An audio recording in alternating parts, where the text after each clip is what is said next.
बिस्मिल्लाहिर्रहमानिर्रहीम। आज के लेक्चर में हम 11th क्लास मैथ्स चैप्टर 5 में सीरीज से एंट्री टेस्ट के लिए कुछ इंपॉर्टेंट MCQ सॉल्व करते हैं। तो नंबर 1 है f2 + 4 + 8 plus up to 2n is equal to 254, then n मालूम कर ले। ठीक है, तो हमारे साथ n मालूम करने के लिए हमें सम गिवन है और ये हमारे साथ ज्योमेट्रिक सीरीज़ है क्योंकि इसमें रेशो 2 है, 4/2 से 2 आता है और 8/4 से 2 आता है। ठीक है, तो हमारे साथ इसके लिए जनरल फार्मूला है Sn इज इक्वल टू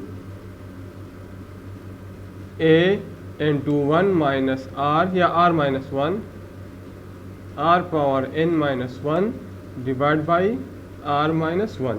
तो Sn हमें गिवन है कितना है 254 है, इज इक्वल टू a हमें गिवन है 2 है, r⁻n r हमारे साथ है 2 है, तो 2⁻n-1 डिवाइड बाई 2-1। ठीक है, बोथ साइड डिवाइड बाई 2, तो 254 divide by 2 is equal to 2-1 से 1 आता है और यहाँ से आ जाएगा 2n-1, 2 1 जार 1, 2 1 जार 2 और 2 27 जार, ठीक है 54,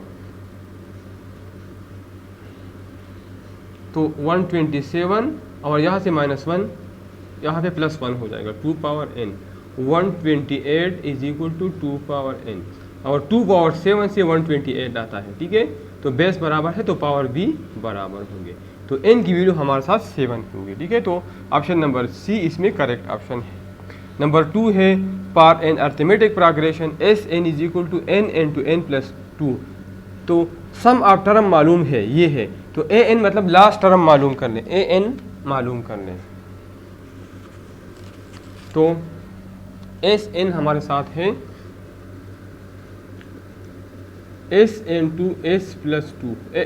n×n+2,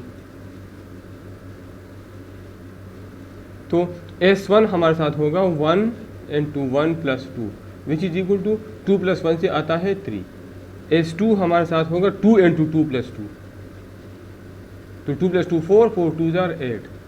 S3 हमारे साथ होगा 3×3+2, 3 + 2 से 5 आता है, 5 3 जार 15। अब पहला टर्म A1 हमारे साथ 3 है, अब दूसरा टर्म हम किस तरह मालूम करेंगे A2, S2 - S1, S2 - S1 which is equal to 8 - 3 is equal to 5। इस तरह तीसरा टर्म S3 - S2, तो वो हमारे साथ होगा 15 - 8 इज इक्वल टू 7। मतलब कि हमारे साथ अर्थमेटिक सीक्वेंस है 3 5 7। तो अब an मालूम करना आसान है, an is equal to a1 + n-1 × d। a1 हमारे साथ 3 है, ठीक है, नंबर ऑफ टर्म हमारे साथ n है, ठीक है, n और -1 और d किया है 5 - 3 इज इक्वल टू 2, तो 3 + 2n-2, 3 - 2 से 1 आता है तो 2 + 1 आता है, तो 2n+1। ठीक है, तो इसमें option number A correct option है। The next term of a sequence 2 divide by √2, 1 divide by √2, 1/2। तो ये अर्थमेटिक ज्योमेट्रिक सीक्वेंस है 1/√2 से मल्टीप्लाई किया। इसमें मतलब इसमें r है 1 डिवाइड बाई √2, मतलब अगर 2 को मैं 1/√2 से मल्टीप्लाई कर लो तो ये टर्म आता है, अगर इस टर्म को मैं 1/√2 से मल्टीप्लाई कर लो तो 1 आता है, 1 को अगर 1/√2 से मल्टीप्लाई कर लो तो ये आता है।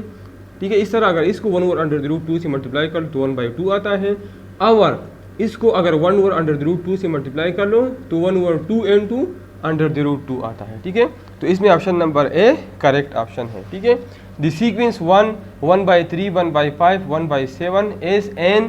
तो अगर इसका रेसिप्रोकल में ले लो 1/3 का रेसिप्रोकल है 3, 1/5 का 5 है, 1/7 का 7 है, तो रेसिप्रोकल अर्थमेटिक बनता है। तो इसका मतलब है कि ये हार्मोनिक है, क्योंकि हमें पता है कि हार्मोनिक का रेसिप्रोकल अर्थमेटिक और अर्थमेटिक का रेसिप्रोकल हार्मोनिक होता है। Which of the following geometric progression is convergent, इसमें कौन सा कन्वर्जेंट है, कन्वर्ज होता है। ठीक है, तो 1 - 1 1 - 1 ये तो न कन्वर्जेंट है न डाइवर्जेंट है। 1/2 - 3/2 9/2 ऐसा इंक्रीज होता है, ये डाइवर्जेंट है, और ये आहिस्ता डिक्रीज 2 फिर -1 फिर 1/2 फिर -1 और 4, तो ये आहिस्ता आहिस्ता डिक्रीज 0 की तरफ जाता है। ठीक है, तो हमारे साथ ये डाइवर्जेंट है। तो ऑप्शन नंबर सी इसमें करेक्ट ऑप्शन है। नंबर 6 है the n term formula for 2, 3, 5, 6, 11 is. इसका n टर्म फार्मूला मालूम कर ले, ठीक है। तो इसमें अगर हम देख ले तो इसका आसान तरीका है कि 2n-1 में फुट कर ले 1, 2, 3, तो ये नहीं आते। अगर n की जगह में 1 फुट कर लो तो 2-1 1 आता है, इसमें 1 नहीं है, ठीक है। अगर 2 फुट कर लो 2 2 4 -1 3, ठीक है, लेकिन 1 इसमें नहीं है तो ये ठीक नहीं है इसकी। इस तरह 2n+1 भी नहीं है, ठीक है, an बिल्कुल नहीं है, तो नन ऑफ ऑल, ठीक है, नन ऑफ द अबव, ठीक है। तो इसमें ऑप्शन नंबर डी इसका जनरल फार्मूला इधर नहीं है, ठीक है। अगर इस पर ट्राई कर ले, इस पर ट्राई कर ले तो एक भी नहीं बनता, तो इसका मतलब है कि none of the above. Number 7 है if G1, G2, G3, G4 are 4 geometric means between two number A and B, then G1, G2, G3, G4 whole 4 मालूम कर ले, ठीक है। तो G1 ये हमारे साथ G1, G2, G3, G4, B ये 4 ज्योमेट्रिक मीन है बिटवीन A एंड B, ठीक है। हमें पता है कि जनरल फार्मूला हमारे साथ है AN is equal to ARN-1 geometric progression का, ठीक है। तो यहाँ पे मैं G1 मालूम करता हूँ, ठीक है। तो G1 इज इक्वल टू ये सेकंड टर्म है, A हमारे साथ फर्स्ट टर्म A है, R हमारे साथ R है और n-1, तो ये n हमारे साथ 2 है क्योंकि ये सेकंड टर्म है, 2 - 1 से 1 आता है। इस तरह G2 ये आता है A और R ये n हमारे साथ यहाँ पे 3 है तो 3 - 2 से 2 आता है। इस तरह G3 से AR³ आता है और G4 से AR4 आता है, ठीक है। तो G1 into G2 into G3 into G4 is equal to G1 हमारे साथ AR है, ये हमारे साथ AR² है, G3 हमारे साथ AR³ है और G4 हमारे साथ AR4 है। तो इस और होल 4 इस पे है, ठीक है। तो A4 A multiply by A multiply by A multiply by A से A4 आता है। R 1 2 3 4 5 6 7 8 9 10 इससे हमारे साथ आता है R10 और होल 4, ठीक है। अब हमारे साथ ये R हमने मालूम करना है from the first and last term point R, तो हमारे साथ जनरल फार्मूला ये है। अब इससे हम R मालूम करते तो AN लास्ट टर्म हमारे साथ B है, फर्स्ट टर्म हमारे साथ A है, R मालूम करना है और टोटल नंबर ऑफ टर्म कितने 6 है, तो 6 - 1 से 5 आता है, मतलब कि R5 is equal to B/A और यहाँ पे R10 है। तो R10 का मतलब ये कि ये इसका स्क्वायर ले ले, B²/A², तो R10 की जगह मैं यहाँ B²/A² फुट करता हूँ, होल 4, तो ये हमारे साथ आ जाएगा A4 - 2 से 2 तक आता है, A² B² whole 4, A² B² whole 4, या ये आता है AB होल 8 और ये AB होल 8 हमारे साथ G16 के बराबर है, क्योंकि मुझे पता है कि G बराबर है √AB का, तो G16 का मतलब ये है कि √AB का पावर 16 ले ले, ठीक है। तो 2 1 2 2 8 6 8 16, जो G16 हमारे साथ आ जाएगा AB पावर 8, ठीक है। तो इससे हमारे साथ AB पावर 8 आता है और AB पावर 8 बराबर है G16 का, ठीक है। तो इसमें ऑप्शन नंबर डी मतलब G16 करेक्ट ऑप्शन है, ठीक है। अब पार्ट नंबर 8 आखिरी part, if A10 is equal to X, A12 is equal to Y और A16 is equal to Z और टर्म ऑफ ज्योमेट्रिक प्रोग्रेशन, ठीक है।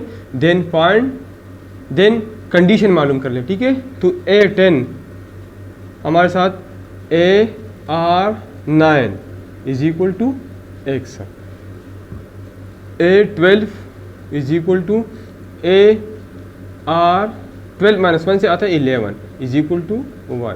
इस तरह A16 is equal to A16 कौन सा है, is equal to AR15 is equal to Z। तो इससे आप कंडीशन मालूम कर लें, ठीक है। A10 हमारे साथ मालूम है, A12 हमारे साथ मालूम है और A16 हमारे साथ मालूम है, ठीक है। तो हमें पता है इसकी कॉमन रेशो से, मतलब डिवाइड, इसको इक्वेशन नंबर 1 का नाम दे दे, इसको इक्वेशन नंबर 2 का नाम दे दे और इसको इक्वेशन नंबर 3 का नाम दे दे, ठीक है। तो divide second by equation number first, second by first में कर सकता हूँ, तो AR11 divide by AR9 is equal to y divide by x. तो ए के साथ कैंसिल हो जाएगा। R11 माइनस 9 से आता है R square is equal to Y by X. ठीक है, this is equation number 4। Now divide equation 3 by equation number 2। तो AR15 divide by AR11 is equal to Z divide by Y. ए के साथ ख़त्म। 15 माइनस 11 से R4 आता है is equal to Z by Y, या R4 में लिख सकता हूँ R square whole square is equal to Z by Y, या taking under root on both side. तो आर स्क्वेयर हमारे साथ आ जाएगा under the root Z by Y.